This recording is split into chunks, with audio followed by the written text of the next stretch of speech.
Well, thank you, Veronica. Thank you, Paul, for setting this up. And hello, everybody. So a very brief introduction to me. I mean, I'm very much a spiral dynamics specialist, and a lot of the people I see on this call already know me well, and in many cases have trained with me. Besides this, I train people in spiral dynamics. I do organizational consulting, and I do coaching, and I write, and some of that will come across in what I'm about to say.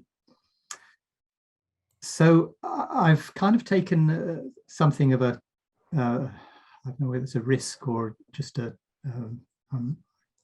kind of putting a lot of things that often I deal with separately and in piece, kind of in different pieces of what I do, and maybe different trainings, or not even in trainings at all. Most of them are kind of, the pieces are represented in the stuff that you could find of mine, particularly on spiralfutures.com, where a lot of the articles that sit behind this are present. The risk with doing this is I'm going to go at really high level. So I'm going to skim the surface of a lot of things in order to create a very big overarching pattern, which I hope will make sense to people, or that I hope will kind of drop into place somewhere during the conversation, either during the presentation or during the questions that you come up with after I've presented. I think it will be easier if I don't take questions during the presentation. So please bear with me while we do that. Okay, so what's the kind of roadmap for what I want to talk about, sorry for that delay, is starting with intuition, because it is the beginning of my own journey, and it kind of presents something which ties together a lot of what I'm going to say, and which is a particular view of reality and the world. And so I will kind of start with that, and then I'll talk a bit about embodiment and trauma and shadow, and the first, particularly focus on the first three stages, because I think we often underplay stages 1 to 3 and talk a lot about what comes afterwards. And then I'm going to talk about the process of seeing the whole stack of the first 6 stages and what it takes to align those and get them into health, and some things about the way that we think, and what does being in tier 2 really require of us in terms of a kind of new way of thinking. So why intuition? I'm going back over 35, probably 36 or 7 years ago now, to a point in my life where, having grown up as a rationalist and an atheist, and done what was fundamentally kind of scientific training, I went to an event which was meant to be, as I thought, about relaxation techniques. I was dealing with a lot of stress in my life, and I went there for that. It turned out to be a lot more. And at the end of the training, I was taken through an experience, which everybody did as part of the training. We would sit in a group of 3 people, where we would practice techniques for connecting with somebody who we knew nothing about. We'd be given only a name and a location and a male or female. And the intention was that we would learn to connect with that person in order to find out something to do with their physical condition that somebody else in the group had written on a card, but which we had no way of knowing. And during that process, I was getting absolutely nothing when I was trying to detect what was going on, until the point where somebody suggested I use one of the techniques, which is where you imagine kind of putting the person you're trying to detect on as if they're a bodysuit. And the instant I did that, I had a very strong sensation of that there was a pain. I didn't have the actual pain, but I knew there was a pain in the back left-hand side of my head. And I tilted my head and it made me screw up my face. And I instantly said, does this person have a brain tumor? Which turned out to be what was written on the card. And that for me was a kind of jaw-dropping moment, kind of initially because I hadn't imagined I could do anything remotely like that.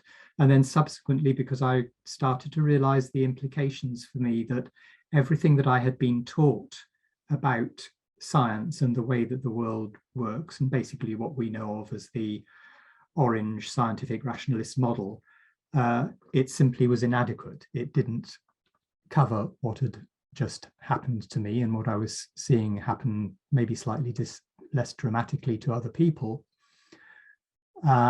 And so it put me into a space where really I had to start unraveling. So what is science really about? What would be the nature of a science that would still work for the world as we currently know it and are used to getting all the benefits of, but would also work for a world in which something had happened that was of that kind of experience.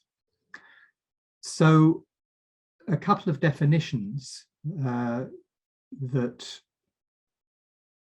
are given for intuition are spiritual insight or immediate spiritual communication, or the power or faculty of attaining to direct knowledge or cognition without evident rational thought and inference. And both of those imply the passing of information.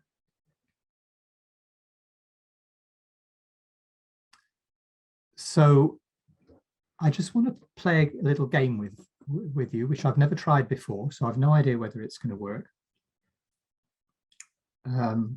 But I think it's just, it was just worth a try for a little bit of fun. So I want to do a little experiment with you.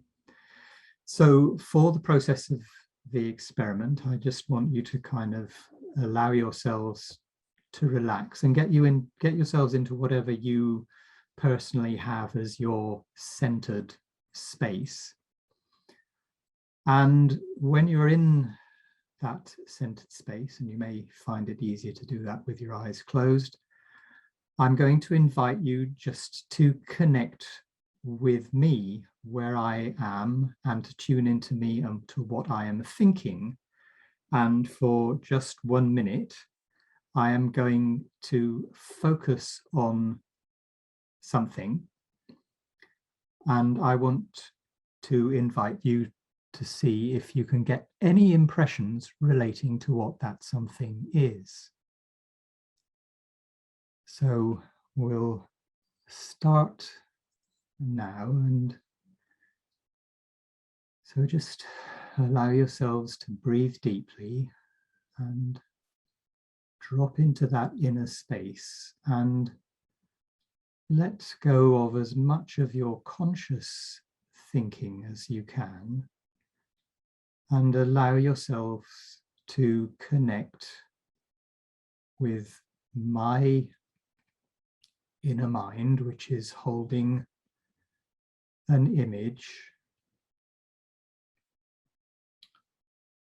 And as I think about that image, I am also in my mind saying what that image is.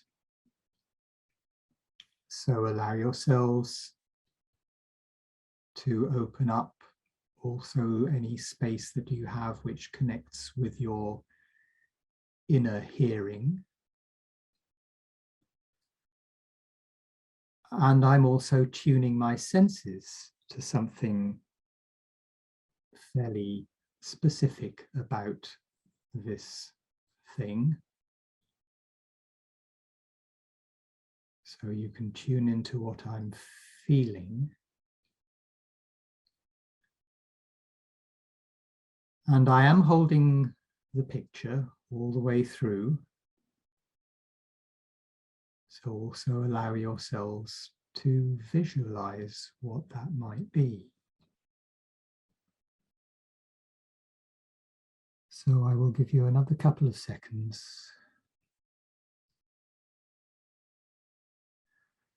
Okay, so now you can kind of bring yourselves back to your conscious space. And what you're going to see in a minute are 4 images from which I chose one. And I'm hoping I tested this. Okay, it's not going to allow me. I was hoping to do a poll. What the other option for you to do is if you can find your way into annotate on your screen, and if you can do annotate and put a tick in the area of the screen that relates to any impression that you got. How about putting it in the chat, John? Or yeah, that would be another alternative. You can put it in the chat, and I will try and count. The advantages of annotating would be to you can see what everybody has done very quickly. John, so if I understand is we have to write our name next to the image that we connects more to what we have sent. If you can write your name or just put a tick, the annotate gives you the option to tick, or you can just write something. Okay. Okay, so I see, yeah, Josh went with the lemon flavor of the ice cream, mountain, tree, lower left, mountain. Okay.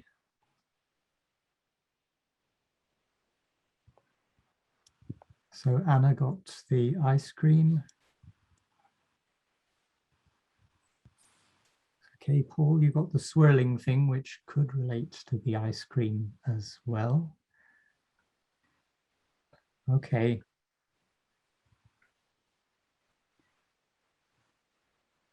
So, and Sal, you got the ice cream. Well, the answer was that I was visualizing the ice cream, which some of you managed to get into what felt like some aspect of. So aside from doing that as an experiment, just to and a game to play to get you into the space of doing what I'm talking about, I also wanted to open up the sense that of what intuition is, and that intuition functions, yes, as a communication, that communication can take place through multiple different channels, and that a lot of people think intuition is seeing pictures, whereas for a lot of people it isn't. It can be hearing words, it can be just general impressions, it can be it can involve direct sense impressions. And I want to talk about what's behind that. So just notice your responses.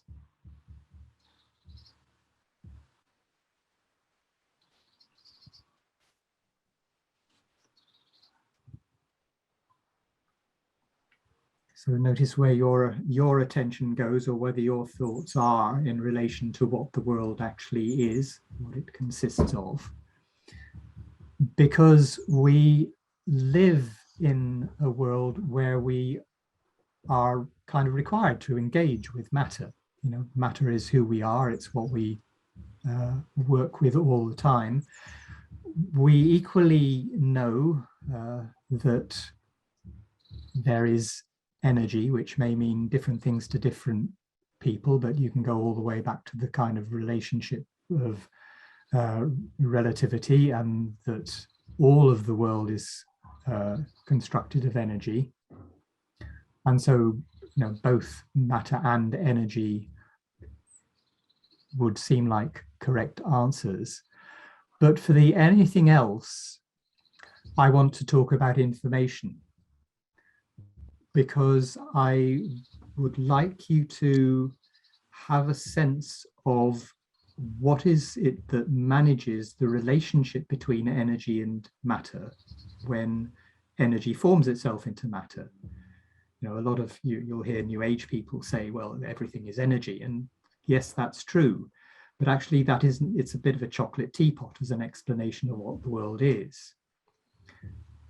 So let me talk just as one illustration about the EPR paradox, which was a notion that Einstein and two other guys called Podolsky and Rosen came up with, where they were imagining what happens when two particles which work as a pair, where they become separated, and what happens if something changes for one of the pair, and how is that related to what happens in the other of the pair.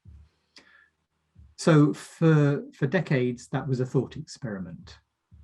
But eventually, a Russian scientist called Nicholas Gysin actually did the experiment.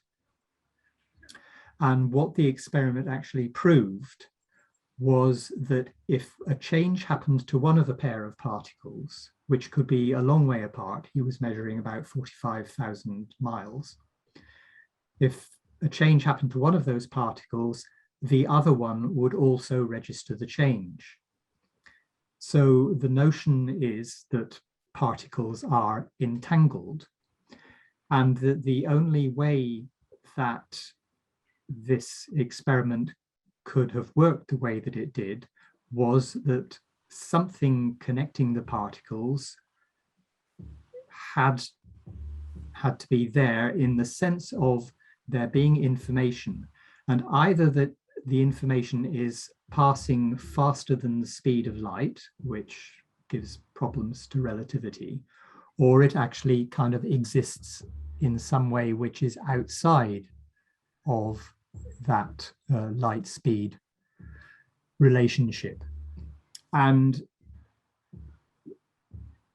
the conclusion I want to present you with, since I don't have hours to explain how I got to this conclusion, is that we live in a universe which is not just formed of matter and energy, but it is formed of and by information. And so the model of how the world works is entirely dependent on the information that the universe holds about itself. So what does the universe know that tells it where everything is and what everything is doing?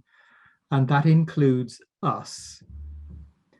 And so this information relationship and the field of information that is involved, this is what some people call the field of consciousness, or just the field, or the 0 point field, or the Akashic field. And you might have your own terminology or your own concept of what that is. It actually doesn't matter what labels we use. What matters is this underlying sense that the field is there. So what do we mean by field?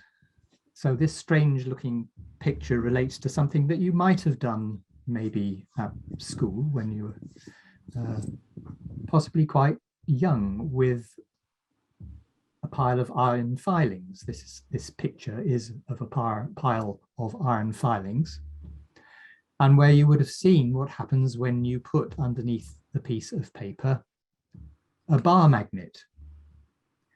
So mysteriously and almost magically, the pattern of behavior of the iron filings and the way that they show up would suddenly shift in such a way as to kind of demonstrate or reveal the field of magnetism which surrounds a magnetized iron bar. So I just want you to hold on to this image as a sense of, well, this is what it's like for us to live within a field of information, and to have it shape what we know, what we see, what we feel, and actually to have the sense that this is the shape of everything that has ever been created and everything that the universe knows about itself. And that pattern of information is continually changing because we're creating it all of the time, and the universe is creating it all of the time. So it's permanently in flow and flux. And it's this underlying field of information that we are connected with when we do something like the intuition experiment. And so with this diagram, this illustration, I want to just drop a conceptual space for the relationship between us as individuals and the universe as an information field in its entirety. And there's lots of stuff that many of you will be aware of about kind of the experience of the non-dual, and of a field which is a field of oneness, and in which your awareness of yourself kind of disappears and you are in connection with the whole. But what I want to kind of give as a conceptual background to what we're talking about here is the relationship, and this way of describing comes from Buckminster Fuller, which is that there is the oneness, which is everything, but the minute that you form a concept about it, you are in the relationship between the I, the one who is forming that thought, that concept, that relationship, the relationship between the I and the not I. So the relationship with the non-dual that I'm presenting as a background to what we're talking about here is that what changes is our awareness of what is. The actual reality does not change. So now a leap into a whole kind of separate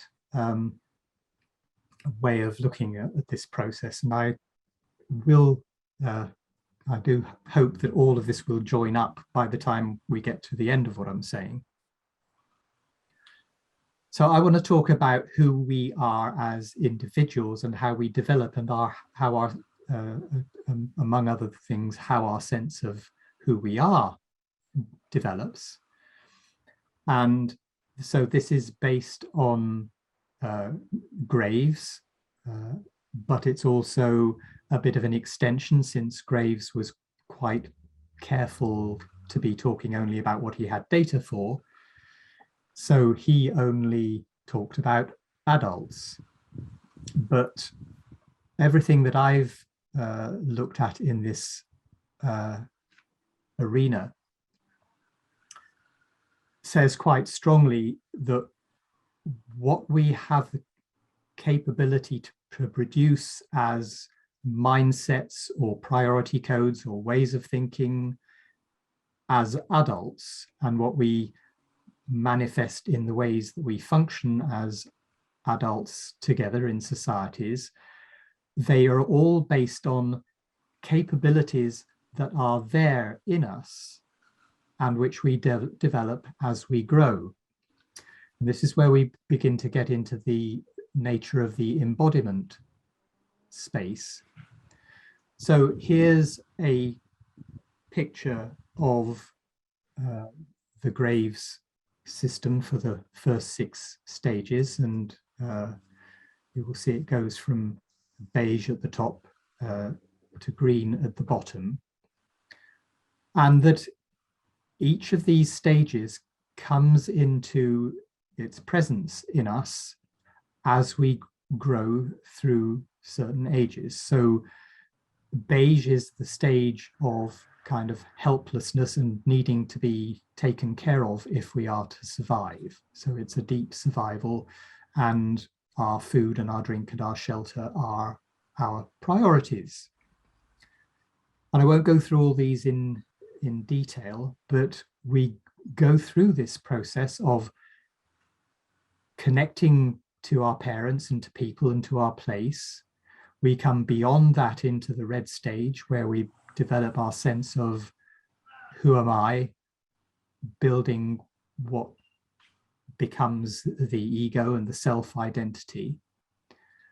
And after that, we go into the blue and the orange and the green stages, where we develop more of our pictures of those from a cognitive space. So I'll go back to that process in a minute, but what I want to underpin what I'm saying with is that as we go through those stages, as we grow and age, the nature of the brain waves that are predominant in our minds is changing. So at ages 0 to 2, we are very strongly in very low frequencies of the delta wave. That increases as we go into red and through ages 2 to 6, then into alpha, kind of 10 cycles per second, which we're doing increasingly from 6 to 12, and then into the low beta and mid beta frequencies as we get into teenage and adulthood. So to understand that when we're describing these different stages in their developmental process, that we are actually going through something which is changing physiologically. There's a lot else that changes physiologically. I'm not going to be able to talk about here, but I want to relate what you've just seen in that sense of the brainwave shifts, is that when we're looking at the stages that are the kind of bottom 3 stages in this diagram, so beige, purple, and red, what we're dealing with are systems which sit quite deep within us and which are they're not cognitive. We're not thinking about those things. There's a lot that goes on with it.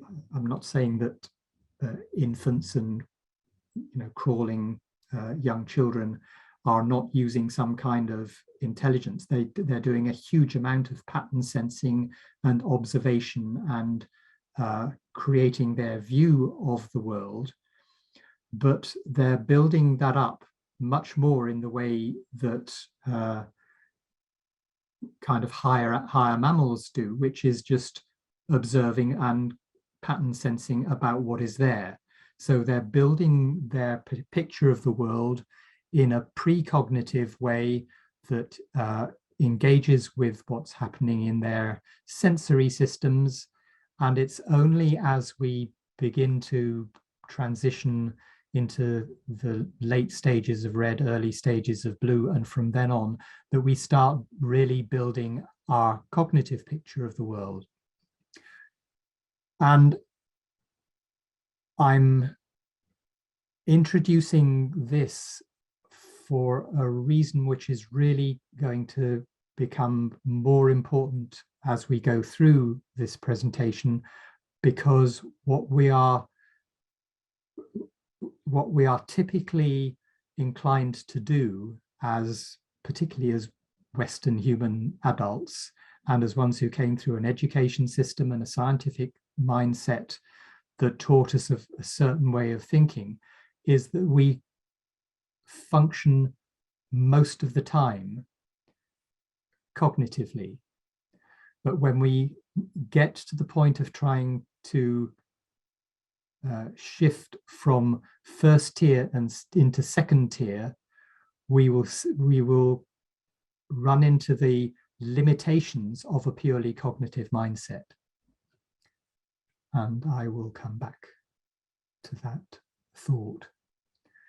So in beige, when we rediscover beige and we re-engage with what is there for us, it includes the sense of learning about our own intuition, because that is there in all people from early on, and it's particularly often present in children, stays present until they're educated out of it, that kind of as they start to go to school.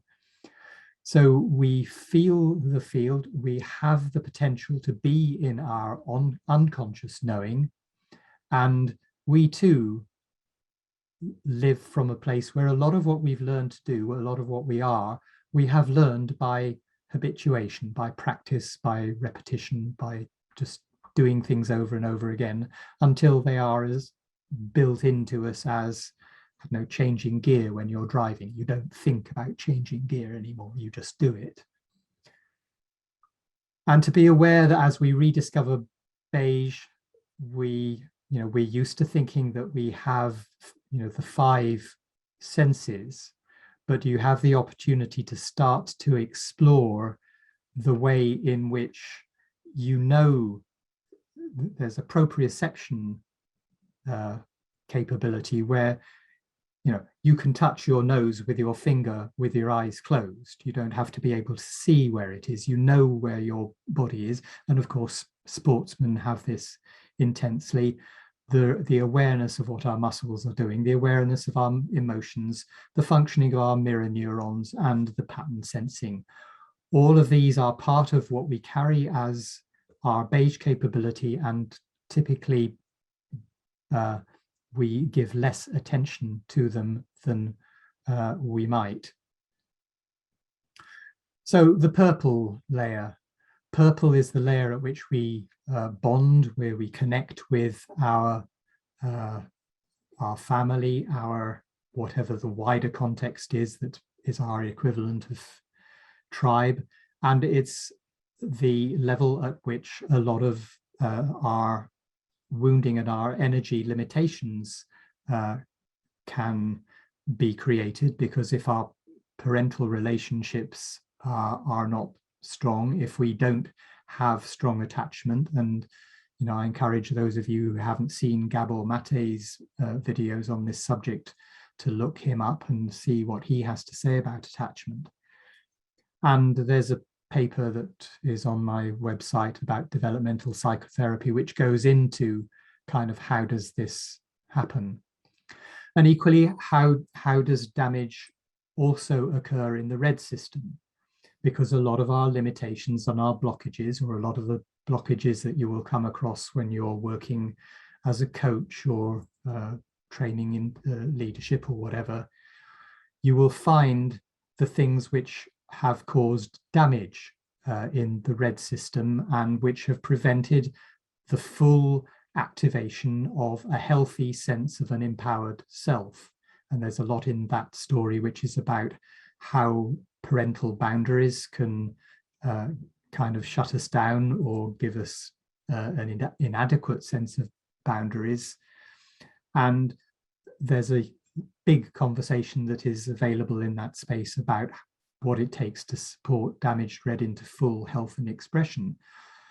And a lot of those things inhabit what you will be used to if you're coming from integral perspectives, in terms of shadow work and the relationship with ego, which you'll have your own perspectives about. But just to understand that a lot of those perspectives, or a lot of what takes place in you that happens when we're doing inner work, that is kind of arising from things which happen to us in purple and red. So to have a sense as we think of ourselves as kind of engaging with higher levels of awareness of what it takes to get our ego in perspective and deal with the fear of shame. So just a couple of quotes here about ego. So one from Cindy Wigglesworth, who created the SQ, spiritual intelligence model. The ego is our separated sense of self as a personality in a body who ultimately sees himself or herself as disconnected from the rest of life. So how are we dealing with the process of connection as we move up through the spiral? So Gina Hayden's take on this, that our ego has three functions. It's about preserving our identity, about keeping us safe and ensuring our survival, and getting our needs met. So, these are all things which are important to us and which are part of the healthy reason why ego exists. And as she goes on to say, it is the process of choosing, not just our choices, that makes us who we are. And choosing sits at the center of what I'm saying, because as we continue to move up through this process, we're kind of altering our perspective of who is the I who chooses. And we're doing that through our relationship with our bodies. So one of my future considerations colleagues, Pete Hamill, has written a book called Embodied Leadership, in which he says, for many of us, our bodies are simply a way of getting our brains around from meeting to meeting. And that's a sensation that we will meet quite a lot in people in the world. Don't know what to, depending on to what extent you yourself have kind of done somatic work or embodied work. What sits underneath that is that the reality is, as described in these quotes, this first one from a neuroscientist, it is not only the separation between the mind and brain that is mythical. The separation between mind and body is probably just as fictional. The mind is embodied in the full sense of the term. It's not just embrained. And Candice Pert, who was the kind of pioneer of understanding psychoneuroimmunology and the nature of the chemicals that run around our entire body and not just our brains, she came to the conclusion, I can no longer make a strong distinction between the brain and the body. And again, I'm saying this because I really want to kind of get across how important it is for us to engage with what's happening in our bodies as we endeavor to grasp what it is to shift into second tier. So another neuroscientist, in fact, it may be scientifically more accurate, although semantically more difficult, to stop speaking in terms of brain and body at all, as if they were separable, and to speak instead of a whole person response to events. So as I'm saying these things, you may be reflecting to what extent this feels true to you, or to what extent it relates to your own experience. But you might be able to relate to this cartoon. So this is my depressed stance. When you're depressed, it makes a lot of difference how you stand. The worst thing you can do is straighten up and hold your head high, because then you'll start to feel better. If you're going to get any joy out of being depressed, you've got to stand like this. I mean, I hope that speaks to you the way it speaks to me. It's just a lovely representation of how embodiment functions. So just quickly, here's another model of stages. I could have picked many. This one's picked from Bill Torbert's Action Logic. And I've kind of overlaid it with the colors of the spiral, or the ones from red upwards. But I want to go from there to this picture. So this is the picture of what you get if you do one of the kind of standard values assessments that's come out of the Beck-Graves tradition.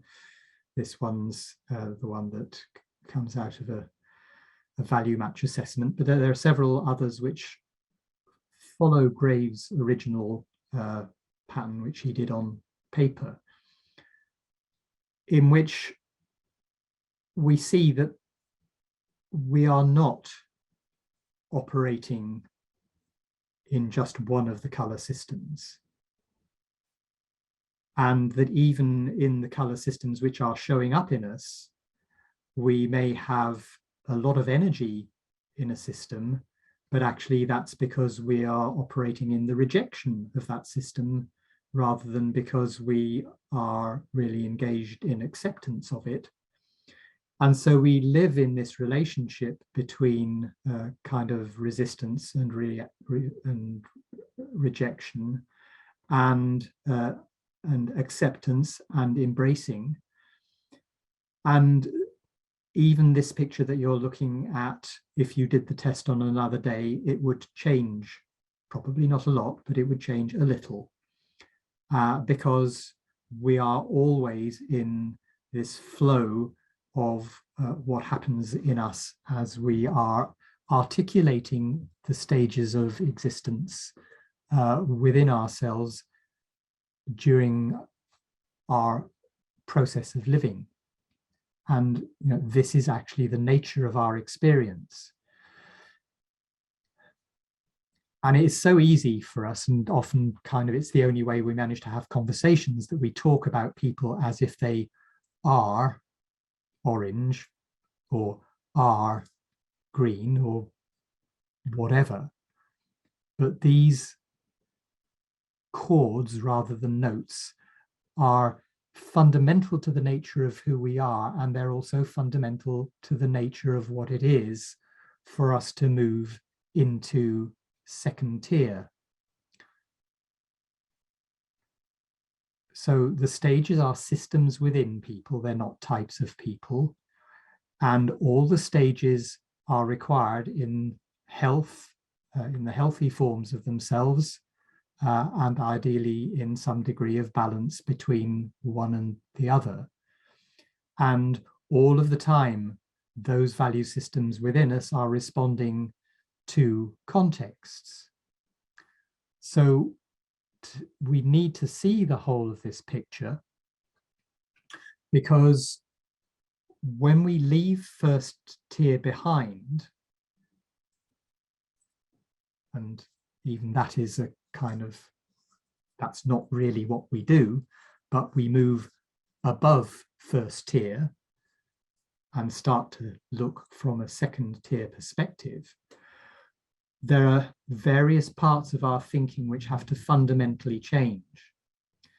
So in first tier, we are used to thinking linearly, that there are causes and effects, and that you can follow the lines from one to another. The further you get into recognizing complexity, the more apparent it becomes is that the world is non-linear, it has tipping points, there's a whole flex flow process, and that is the nature of what we begin to engage with when we sense the whole system as we move into yellow. And first tier, what we do need to leave behind is what we have tended to fix in place around polarities, so that there's a right and a wrong choice. There aren't spectrums of possibilities along the width of that potential polarization. And we see a lot of fixed hierarchies. Typically, as we know, blue is very focused on fixed hierarchies, and these begin to blur and unwind the further up spiral we go, and we begin to see the more holonic perspectives of multiple layers of holarchy, of different hierarchies operating together. So the leap into second tier, as Graves described it, that there are a lot of things that we're both including and transcending, so that our fear-based thought systems and limbic responses become less strong. We don't live in the fear. It doesn't mean we lose fear, but as we move into yellow, the fear does not drive us. The ancestral past and the respect for tradition, we're still aware of them, but they don't drive us. We're still aware of the movements of power in systems and the nature of dominance as it exists in the world, but that too does not totally drive us. So we're moving up, we're letting go of the things that seem to be certain, and that we shift between kind of contradictory certainties as we come out of one stage, maybe reject it and move into the next one, that we have to be able to embrace all of these. So the right and wrong goes, the only matter matters perspective that was so strong in orange is replaced by the only people matter perspective that shows up with green. But what we know and what we need to embrace is the need to have both of those, and all 6 of the first stage systems present and operational in us.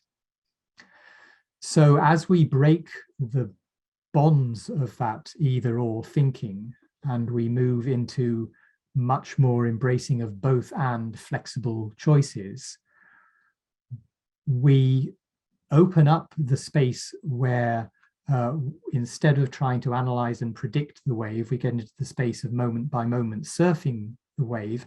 And in order to do that, just as you would if you were a surfer, you have to add in your embodied sensing and your intuition alongside your cognitive understanding. And in doing that, you are also embracing the fundamentally paradoxical nature of the world, which is something which is incompatible with the either or and the right wrong. So I'm asking kind of to engage with what conclusions have you drawn from your life in first tier that you will need to throw overboard in order to live from second tier, but that as you drop some of the conclusions, that doesn't mean you drop the codes themselves, because the codes still continue to have value.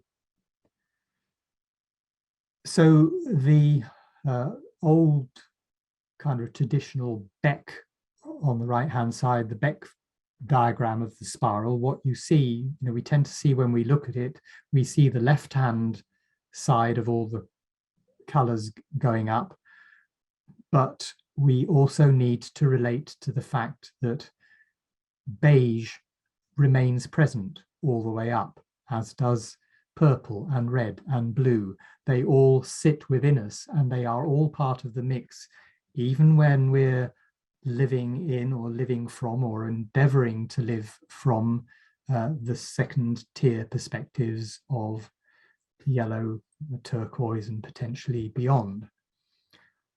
And so that you look at the whole of the stack as these are the foundations that you are resting on as you are increasingly embracing the second tier perspective. And so you need them, you don't move away from them. And what happens if you try to do, and I'm going to go very quickly through these slides, is I just want you to notice that there are things that happen when you get imbalances in stages. So, for instance, you have much too much red here. So you will get, in a personal sense, you will get somebody who is very egotistical and impulsive. If you're in an organization, you will get bullying bosses and very power-oriented cultures. If you have a stage missing, like purple, you will have an organization which doesn't somehow have a sense of who it is. It's lost a sense of its cultural tribe. And of course, that's happened a lot with organizational takeovers, and a lot of people, when they're trying to rebuild organizations and find their core purpose, they actually have to go back into the rebuilding of the purple layer. If you miss that at the personal level, then you lose touch with your roots. You can't feel them, and there's an insecurity that comes with that. Toxic orange, excessively competitive, organizationally, goes into misalignment and greed and damage to the planet. So just get the sense of these different ways in which when the stack is out of balance, it actually reflects all the way through. So an over bloated blue, you get a stuck, bureaucratic, process-oriented organization. Personal, you get the people who are excessively conformist. In the UK, we have a word called jobs worth. These are the people who, when you ask them to do something that's not in the rule book, they say, it's more than my job's worth, mate. So when we're redesigning the spiral from the second tier viewpoint, what we are moving towards is integrating all of those first tier stages, but we're seeing the codes, so the importance of diversity, the importance of technology, but to have it sustainable, that we still have processes, but we make them more agile, that we want to have the people who are empowered in a situation to be the ones who functionally need to be empowered in that situation, and for other people to step back to allow that to happen. And we're developing a sense of postmodern tribes. This is very high conceptual, I know, but it's the big picture that I want to paint about what it means for us to be moving into second tier. Because in this picture, when we came up through the stages, what happened, notice the sort of the downward arrows in each case, is that blue emerged in order to contain and constrain the chaos of red. And orange is the way of kind of developing out of the constraints of blue, green to make them more personal, and yellow to integrate and redesign and balance. But in looking at the first stage from second tier, we need to recognize that red had its value. Red is a driver. It's an impulse. It provides energy to the stack, and we need to make sure that it is still enabled to do that. We need to have the nature of an ordering process, but not to have it in such a way that it constricts everything. It's more that it becomes an enabler for orange, and it restrains its excesses. And then orange is a provider of resources to green, and it empowers the green perspective of our collective work together by giving it additional ways of working and additional support. So again, I don't expect you to see the detail of this. I want you to get the feel of it, the feel of what the flow and the dynamic of the process is as we move from first into second tier.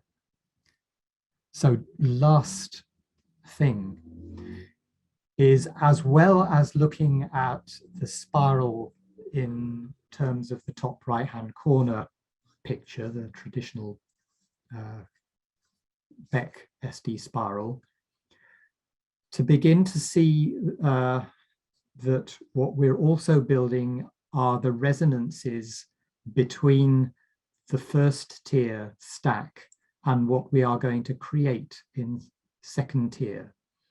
So this is also a step out of linearity, because there's an element in this to where the survival of beige is being raised to the survival of humanity as a whole from our yellow perspective, and the connectivity of purple and the sense of embeddedness in its own environment that that purple has, and that is strong in the shamanistic cultures, that as we raise that into turquoise and to a holistic perspective, we are seeing a much bigger version of that same relationship, of our embeddedness in the whole. And that is what I believe we can expect to continue as we move further up spiral into coral and sky, or whatever else is to follow. So I hope you've been able to stay with me for at least some of that, or that it will have stimulated some things that will ripple through your thinking over time. And it's probably just as well this is being recorded, because you have the opportunity to go back and say, what did he say? So now is the point at which you can let me know whether I lost you completely, or whether you kind of can see some of it, or would like me to fill in some of the bits that are missing. So I'm open to questions.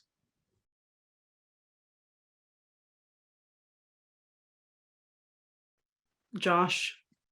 You want me to go? Yes, please. Okay. Yeah, thanks, John. That was definitely very informative. You had slides earlier on in the presentation regarding, I believe, to do with brain waves, function, activity, and the different stages. So I kind of got two questions around that. So do you believe that that is the case, that there are literal brainwave differences that may or may not be backed up with studies measuring that? And then you also mentioned, so you put in ages. So are these meant to be spiral dynamic stages, but you just didn't want to say that? So that would be my two questions. Okay, well, so bearing in mind that all of this, and this is the trouble with all stage models, is that we start to cut things which are continuous and overlapping into convenient chunks. So of course, that even in that kind of 0 to 2 stage, where we're talking about functioning from beige and moving into purple, delta is not the only brainwave that is present, but it's what's dominant. And at each stage, the picture we are seeing here is what's kind of showing up more and more strongly as we go through. And so, typically for delta and theta, if you're an adult, that means you're kind of asleep, or you've gone into some kind of deliberately induced special state. Alpha remains present, and a lot of people go more into alpha when they're doing meditation, but our active waking adult state is typically more in the beta. So yeah, these are all measurable. I mean, I'm not, I didn't make these up. These come out of the data for what is present. And so I've sort of loosely color coded these bars to map to the stages at which we are most strongly developing through our purple or our red, or moving into our kind of early blue and later blue stages.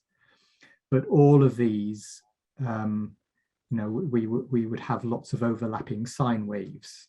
And that's the way that Graves often drew a lot of his stuff with stages, is that you saw waves which were arising and overlapping.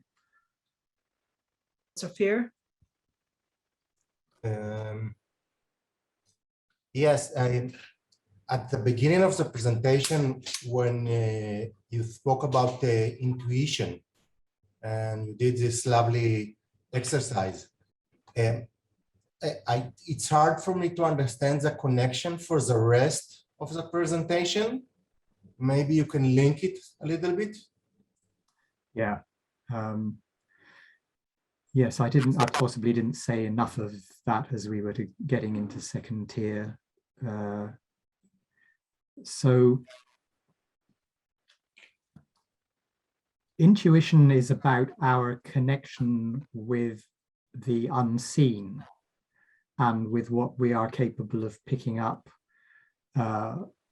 contextually, or what is operating in the field that we sometimes, I mean, I don't know whether there's anybody here who's done Hellinger work or constellations work. But for instance, if you engage with some of the other ways of detecting what's in the field, what becomes available are lots of different kinds of information. And we're still, I think, most of us not very good at joining all of those different layers of information up. So what we detect through our intuition, and intuition blends into embodiment because a lot of what we sense from the world, it's in some of the things that you will come across, like empathy and mirror neurons. And so our various different ways of sensing one another as well as sensing ourselves, these are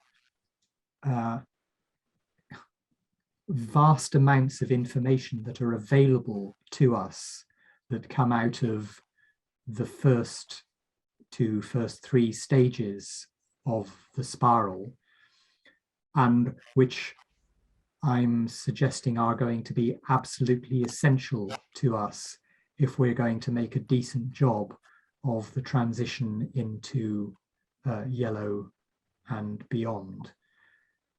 And I think they are, in terms of that last slide I presented with the kind of the two stacks, I think they will increasingly be seen as the key to how we kind of shift our awareness between the second tier stack and the first tier stack.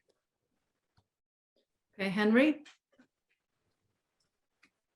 Yeah, I just wanted to follow on that with, so I mean, I love that second to last slide with the resonance stacked on top of it, because of course that's very similar to how I've been looking at things. And going with the intuition and the proprioception, I have been thinking a lot of yellow as extending that sense of proprioception that is anchored in beige out into increasingly large and abstract networks. Like, if you are able to develop that intuitive felt sense of what things are working or not working, what systems are in balance, out of balance.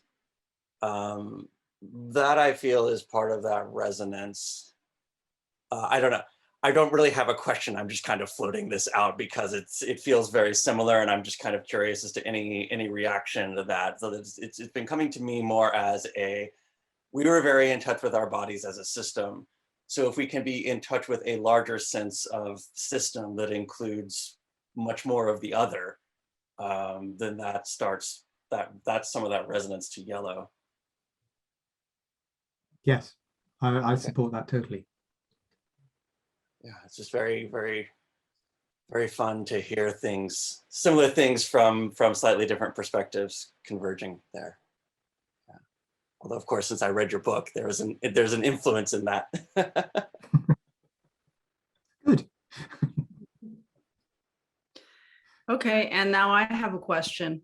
So something that we seem to discuss ad nauseum in this group is this debate about how much second tier has to do with some kind of internal development effort or spirituality, because sometimes we fault Ken Wilber for not understanding Graves and for not understanding how spiral dynamics is actually just assessing the way that individuals and groups react to life conditions. But the way you were describing it, because you're always very clear to make that distinction too, John, but the way that you were describing second tier now seemed in a way like you were saying this is an effort that we need to make. Like I wasn't hearing that much about responding to the life conditions that might actually force us to second tier, assuming that happens.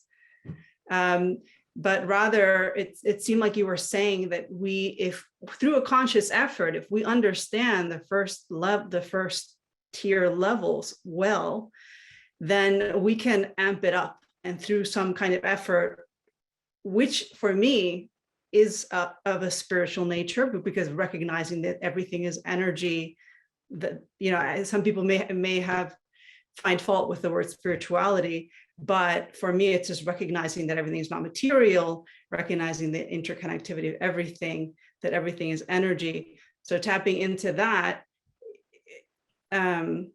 it feels like some kind of inner work, kind of. Well, yes, but I mean,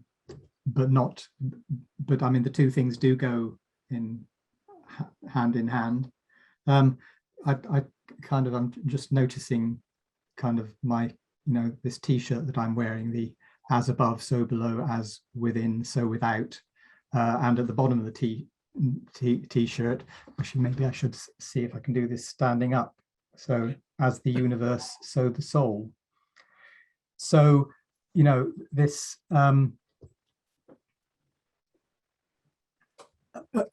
absolutely, this is life conditions related, because we cannot deal with a complex world. VUCA conditions cannot be dealt with from linear thinking. And so I didn't say it explicitly, but it absolutely sits within what I did say, which is in terms of dropping the mindsets that were valuable in first tier about how we think, in order to move into a much wider range of awareness, in which thinking cognitively is just one piece, and awareness of our bodies and our emotions is another piece, and awareness of the information field and the contexts is another piece, which, as far as I'm concerned, whether you call that spiritual, or what you put into that space that relates to other spiritual ways of looking, that's entirely a personal choice. You can do anything with it you like. I've got nothing against the notion that we are going to move more and more into that space, because it is part of embracing the wholeness of reality. What I do have something against is when that is seen as that third piece of kind of going up here is seen as the entire picture of what we need, because I think that is catastrophic. So part of the reason for even titling this presentation the way that I did about intuition and embodiment and second tier is to emphasize how much, and there are spiritual traditions which do say the same thing that I'm saying. So it's kind of not entirely rejecting of all spiritual traditions. It's just that there are some approaches to spirituality which lose sight of that, and they go just into the experience. But it's an experience which is kind of happening increasingly away from the world rather than in the world. And my personal ambition is to have that sense of oneness in my body, in the world, all of the time. You know, if I live long enough, maybe I'll get that. I don't know, but that's where I aspire to be. That's my choice of what development is about. Mm-hmm. And okay. Do you think that a shift to second tier, I mean, you just explained that very clearly. So what is happening in us will somehow be reflected in the world, and vice versa. What we see in the world will be reflected in us.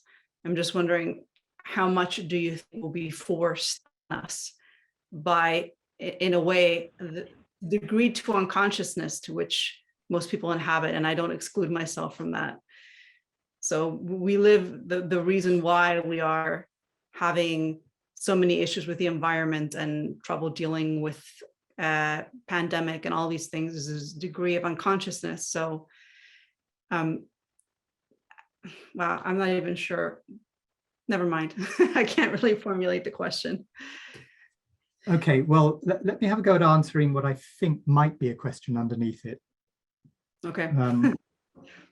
Because this is one of the things that kind of shows up in conversations around spiral and integral all the time, which is the idea that people latch onto, and which I hope I've been undermining fairly continuously through this talk, which is that the whole world has to move into second tier in order for us to survive. And that, you know, that's not going to happen. You know, I don't care how many, you know, you could have 1,000,000 monkey theory instead of 100th monkey theory. I still don't believe it's going to work like that. But what we're dealing with is the raising of the level of the system. And so, you know, at the risk of sounding hierarchical, what it needs is enough people who are thinking, feeling, sensing, operating and designing from a second tier perspective to create a world in which all those who are not yet operating from that perspective can function healthily where they are. And I think that's entirely achievable. I mean, there's a hell of a lot in the way of it at the moment, but it doesn't require everybody to move there. It requires, you know, that 1 or 2% who are kind of leading us into that space to be able to do and create what we need to create. And I think that again is the challenge for those of us who are having this conversation, is that actually almost by definition of being in this conversation, you are putting yourself into that world. You know, you've already stepped part way or you wouldn't be on this call. And so, you know, the question is, well, where is the niche that you find? Where is the little piece of the system that you can influence that enables it to emerge into a different kind of systemic functionality that deals with all those past issues of hierarchy or damage to the environment, or, you know, I don't need to list the problems, you know what they are.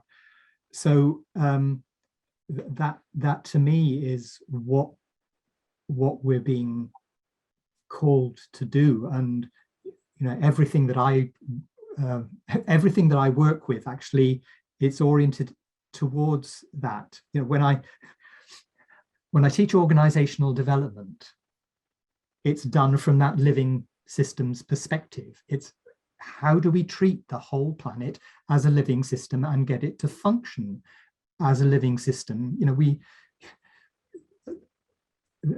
many of you will have been aware of some other conversations which are going on, or which are about kind of forests and ecologies. And it's like, ecologies manage themselves if you don't get in their effing way. And so, you know, it's about the challenge to us to get more out of the way of the human ecology, or the planetary ecology that humans are.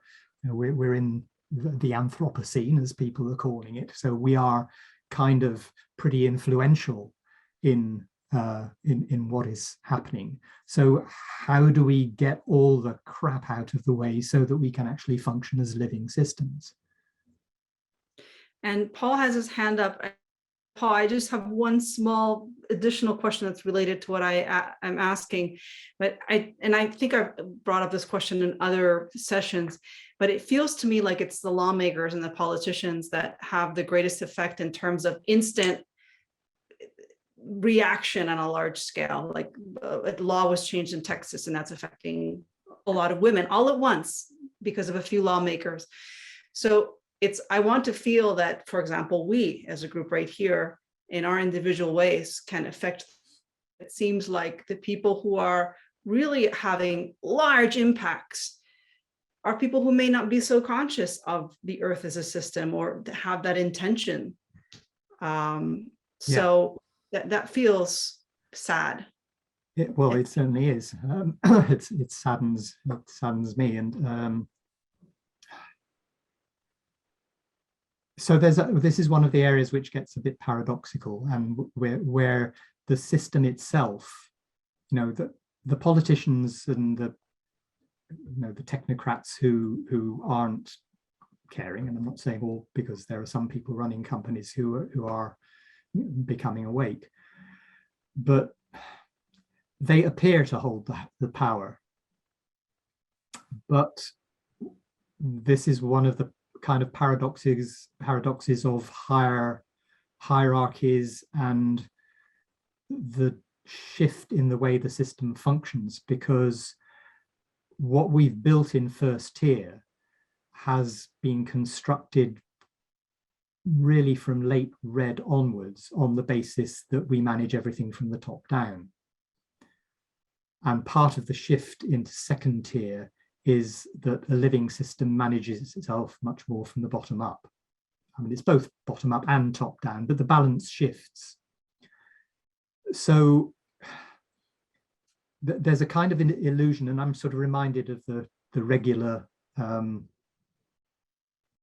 Bucky quote of you don't fight the existing system, you build from a new paradigm which makes the old system obsolete.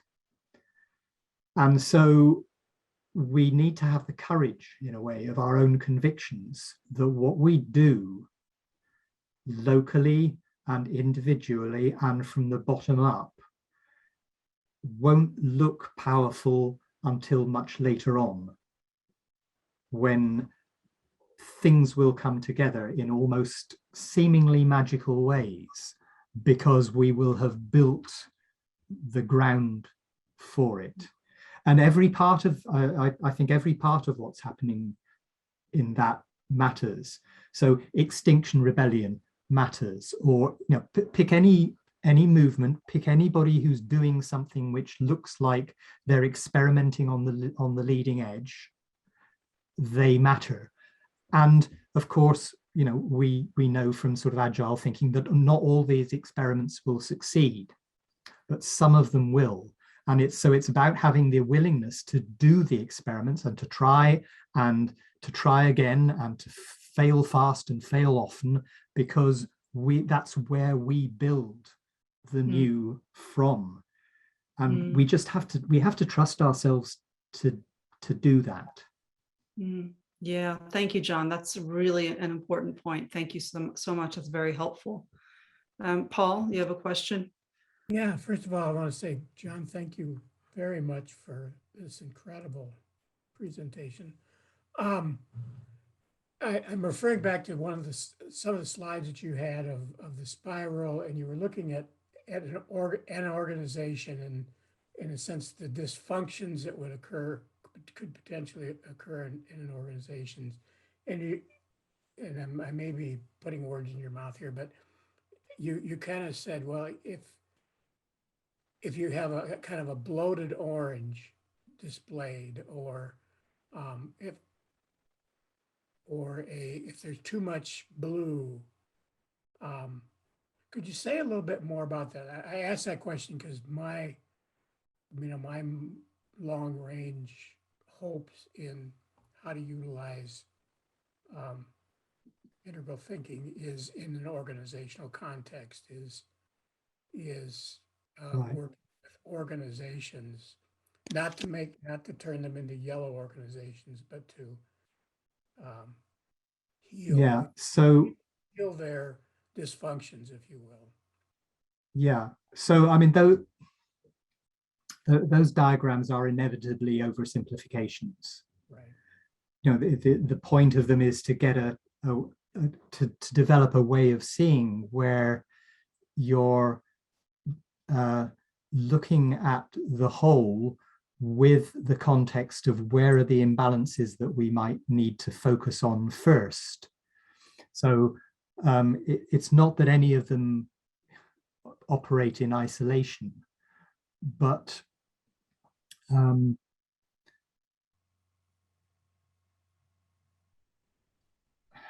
so when you're, I mean, the way the spiral, the Beck and Cowan method that's in the book, and the development of it into a living systems approach that I take,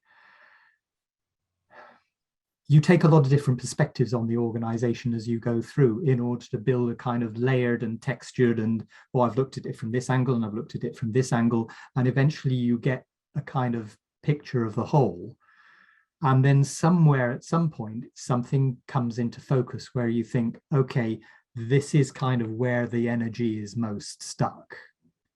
Okay. And often hopefully, in most cases, they will tell you. They might not tell you in the words, in kind of spiral words, but they will tell you where they see the challenges to themselves. You know, they will talk about the bullying bosses, or they will talk about whatever it is. And so those are typically the places where you're going to be drawn to for your first intervention.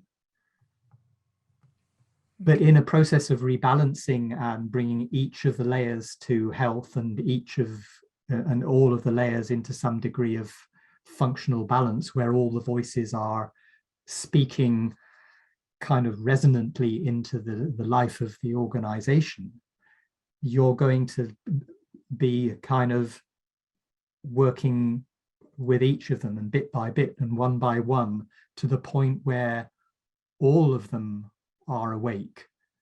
And actually the same metaphor applies to working with individuals, because you're finding, okay, where's this person expressing their major block, and you help them work their way through that and release that, and then they find the next one. I mean, I'm going to assume that most of us have been dealing with the onion for a long time, one way or another.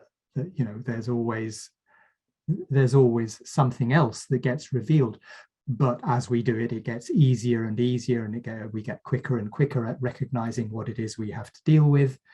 And so, you know, that is the nature of the kind of process, whether we're working in the individual or the organizational context. Thank you. Beth's going to jump ahead of Josh. This was really, really wonderful. I actually just read an article that one of my friends sent me from the New York Times, I think, or maybe the Wall Street Journal, but it said that some huge number of CEOs that were polled said the number one problem is people, that people are having so many like fights and just interpersonal difficulties, and the teams are not cohesive and everyone's remote. And so they listed this as the number one problem. But then they add the pollers said, okay, and what is the number one thing on your strategy? Like, what are you working on? And they said strategy, just like general business strategy. And only 17% said that it was going to be working on the people problems, the talent strategy. So it's just really interesting when I saw your actual CEO. I don't know if you want to react or say anything about that. Well, yeah, I'll hopefully be brief. I mean, that is the nature of where we are in the world, because the people, you know, there are so many people who are, they don't know anything else. That's their way of thinking. I'm reminded of a quote many years ago, Elizabeth Sartoris, if any of you recognize her, a great, I think that she wrote Earth Dance and probably understands ecologies about as well as anybody on the planet.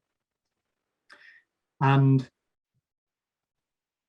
it was at an event about 20 years ago, and the question had come up one evening about the relationship between strategy and healing, and about one being in the masculine and one being, yeah. And the following morning, she kind of took hold of the mic first thing, and she said, "Healing is women's strategy." And that's a kind of, that's for me is a very resonant space right now in terms of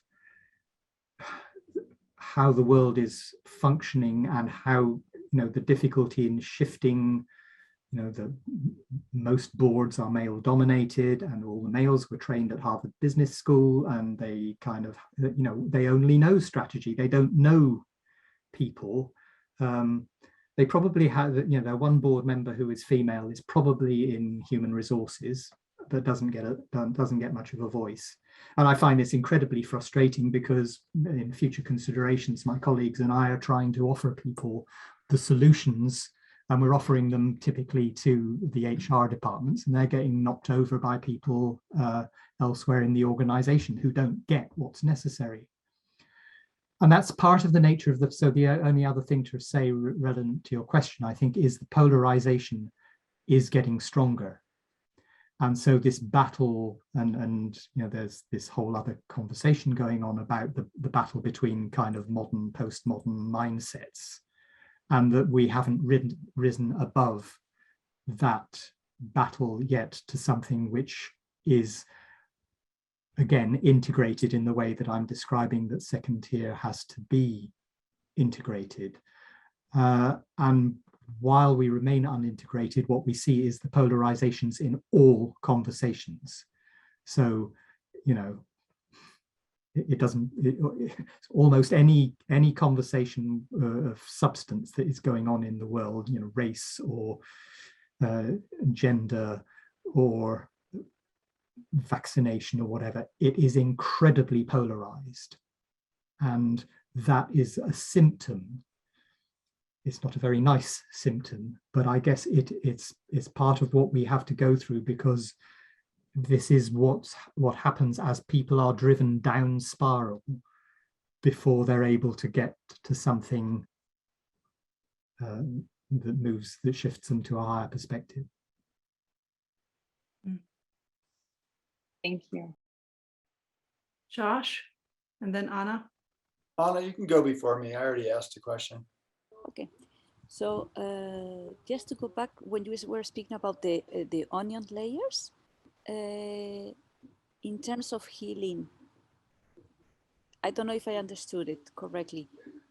Were you meaning to say that we have to go from the lower layers to the upper layers in order to heal, or the healing can be done in whichever order? Okay, so the onion is not spiral related. It's purely you see what's on the outside first, wherever it is, and then you work your way in from there. I mean, I think that's the way most of us have had to do it. And you know, you deal with what's showing up. And once you identify whatever is showing up, and imagine you identified with a certain level, you just work on that level, or if you discover that there are other things from lower levels, you go first to the lower levels, or? You work on the issue. And I mean, often that will, you know, often that will take you, if you have, or your client has enough insight, or if they give you enough information, that will take you to the origins and the, you know, the lower levels. I mean, you know, there is a reason for the joke about kind of going to a psychotherapist and you know, the first thing they say is kind of, let's talk about your mother. I mean, there's a kind of underlying truth that people know about, that if you want to deal with what's going on in people, you start looking at what happened to them as children. And okay, you can be crass about it, but it's also, there's a lot of what I'm describing, and a lot of what I present in that psychotherapy paper is about, well, you know, actually this is how it happens. This is how our parenting strategies kind of go out of kilter and have unintended consequences. Okay, thank you. Josh? Sure. So regarding what you were saying about yellow being a beige, so we're in survival in terms of not the individual, but society in a sense. I thought it was interesting. So if the idea is, okay, if we are in a situation where it's not, everything's fine and just chill out on a beach because everything does it should be, that there's work to do, that we're in a serious-ish situation while at the same time not getting too freaked out, there's work to be done, right? So if the idea is there needs to be more tier two elements in the world, so more yellow, whatever, but most of the gatekeepers in terms of the mainstream, which is, we're become increasingly like what I call alpha syndrome. It's like Stephen King gets 90% of the horror fiction reads. I'm a horror writer, so I'm just here. So he is like, bam, right? And everyone else kind of goes for the crumbs. So that's kind of how we live in a lot of, you have to get through certain channels in order to get much of a signal out there. But most of those gatekeepers are clearly tier one, that are not only not necessarily interested in aspects of tier two, but are extremely threatened and will resist those elements. So I even had to write this down because this is a very complicated comment that's pretending to be a question, but I do have a question at the end. So if the idea is yellow needs to create maybe new systems, right? Instead of trying to get through the gatekeepers who won't let them through, create new systems based heavily on orange, which can work in the real world and can be financially successful and be savvy, but be acceptable to green. So green doesn't resist it or cancel it out or whatever, and it has to get green on board, right? So yellow has been doing that, I notice, but it tends to be very individual, isolated, even fragmented efforts here and there. And so in my mind, that's been distressing. It's like, well, what's the point of having little blips and blah? But is what you're saying that the turquoise element, so the purple part 2, will maybe bring together those little islands.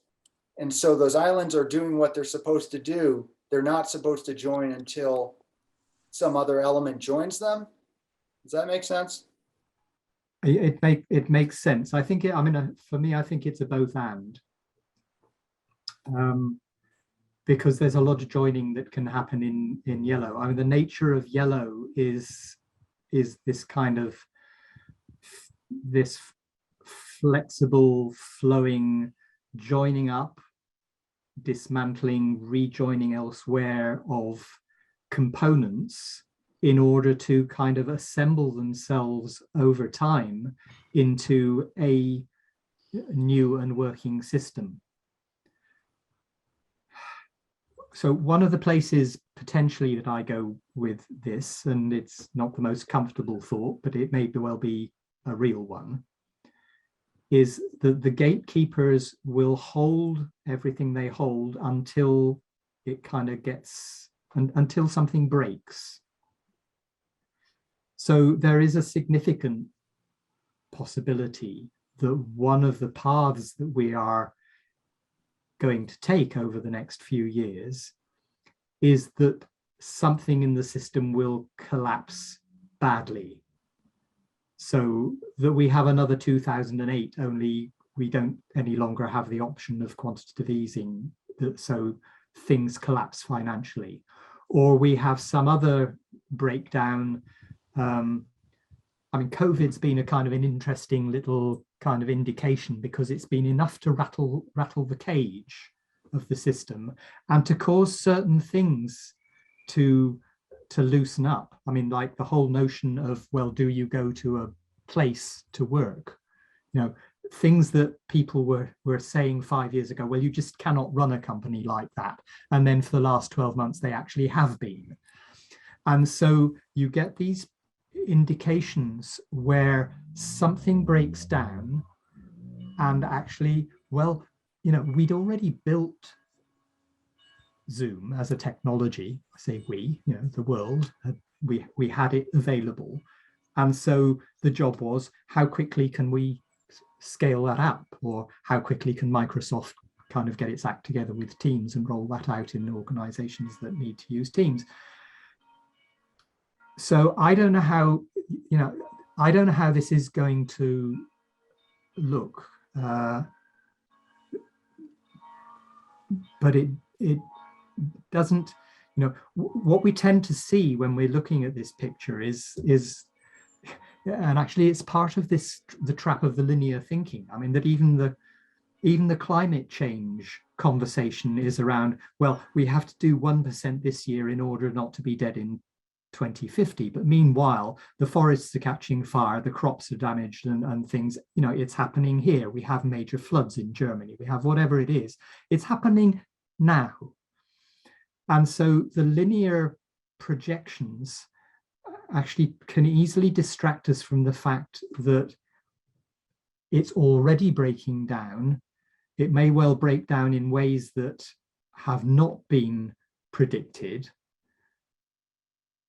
much sooner, and that is what creates the space for the new to emerge. So I think the gates themselves will shift.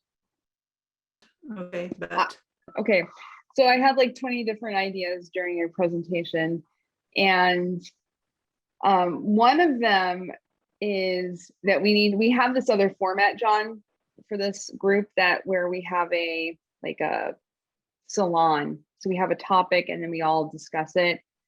And I think one of the things that I thought of during this presentation was we should all talk about our area of influence. You said it a little bit different, but I like to think of it as we're all spread out across the globe even, and we all have like a little space where we can influence things.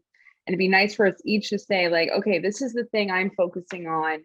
And then we can all give each other encouragement, like, good job, you go for that. Because I think the problem is we get so bogged down in the garbage every day.